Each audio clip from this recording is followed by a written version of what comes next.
Welcome to Overachiever Recovery, the podcast for successful women who are ready to be more than just productive. I'm Dasha, a recovered overachiever myself.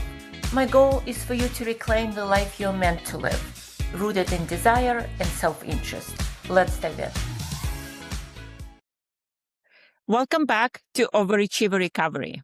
My intention is simple, to give you practical tools for a fulfilling life as an ambitious woman, without the guilt, without the resentment, and without the endless doing that never actually leads to feeling better. I want to help you recover from the patterns that made you an overachiever in the first place, so that you can stop being permanently exhausted, so that you can stop living from obligation and be wrecked by guilt. It feels so liberating when you start nourishing yourself first and make choices based on what's healthy for you. I love watching my clients experience emotional freedom, sometimes for the first time, and sometimes to even learn what on earth emotional freedom is to begin with.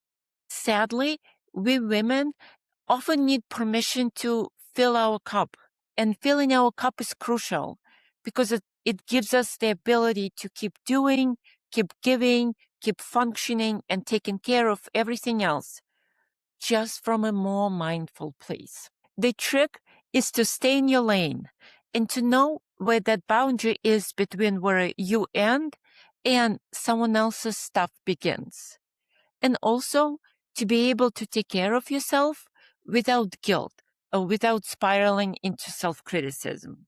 Today, I want to talk about the biggest lie in the overachiever psyche. If I slow down, I'll fall behind. Even hearing this, your body might have a reaction. Maybe some tightening, some clenching, some kind of resistance.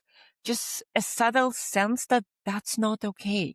That reaction isn't your ambition talking, as if it were refusing to slow down and miss out on opportunities. Instead, that's the reaction of your nervous system, refusing to calm down because being in overdrive feels familiar. It's like your baseline. I used to live this way too, moving through life so fast that I didn't even realize I was running away from myself. Years ago, my therapist suggested that maybe my business wasn't productivity, that maybe I was covering something up that I was unwilling to face. I politely scoffed at him. All I knew was that slowing down felt impossible. And actually, it didn't even feel like it was of value. I used to walk so fast that it became harder to walk with friends. Nobody could or even wanted to keep up with me. I spoke fast. I ate fast. I rushed through tasks. I overexercised a little too much while being proud of how efficient I was. Does this sound familiar? If so, then no wonder that your nervous system is always in overdrive, overtaxed, overstressed. It never gets a chance to slow down and relax, even after a vacation.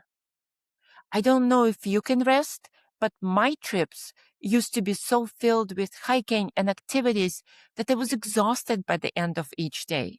I didn't know how to rest. I know I'm not alone in this. Until I learned to live differently, I had no idea that I was doing something unhelpful. I just thought that was who I was.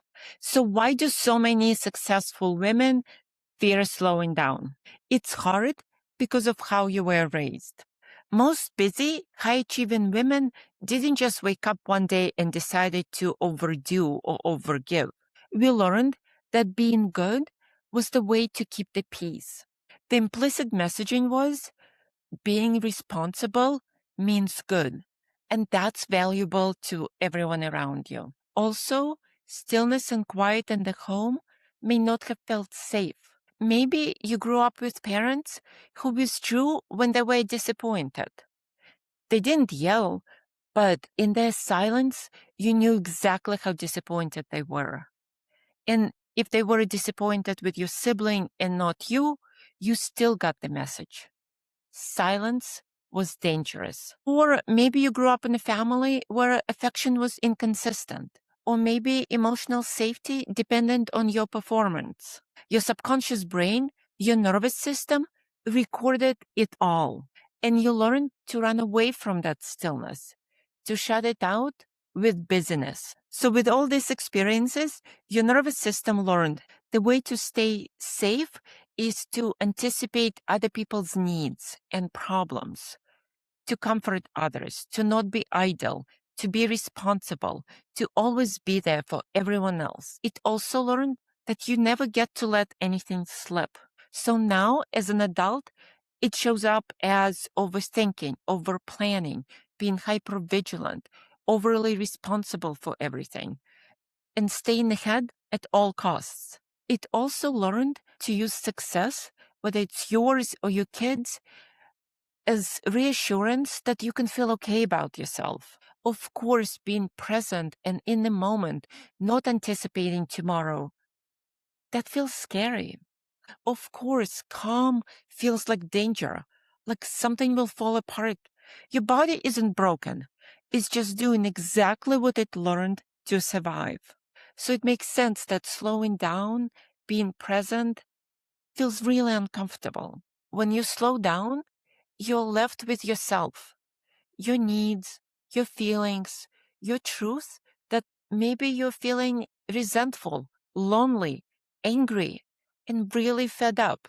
Maybe you look around your life that objectively looks great, and you realize that you just don't have the bandwidth to enjoy it. So you keep moving, not because you love busyness, but because slowing down feels unsafe. I used to think I was too busy to slow down. But slowing down isn't a time problem. It's a safety problem. Because your body remembers that old rule. If I'm not doing enough, I am not enough. And letting go of that identity of being the one who solves everything, who's on top of everything, the one who gets it done, that can feel like losing a big part of yourself. Then your brain fires off alarms. If I slow down, something will slip. Someone will be disappointed. Things will fall apart. But here is the truth. If your life collapses because you paused, it wasn't an authentic life. It was a performance designed to keep someone else comfortable. And then once you know what's going on, then you get to decide if you're okay with that going forward. Let me share what slowing down actually looks like. If you're ready to stop running yourself into the ground, you don't need to slam on the brakes. In fact, your body, your nervous system might actually revolt if you did that. Instead, try slowing down by 5%. And that's taking 10 extra breaths before you start your day in the morning, waiting for 2 minutes before you reply to a message, or simply enjoying the chatter around the dinner table and being able to be present, to be in the moment, even for a few minutes. Your body needs to learn through experience, not theory, that slowing down feels safe, that nothing bad happens when you do. And once it does that, something magical happens. You start filling your cup. You stop giving from resentment or obligation. You also stop waiting for someone else to change their behavior so that you could feel better. You regain your power. Your relationships become more satisfying, including the one that matters most, the relationship with yourself. So a question to end today's episode. If you slow down by just 5% this week, what fear would come up? Whatever the answer is, that fear is running your life more than your calendar. And that's where the real work is.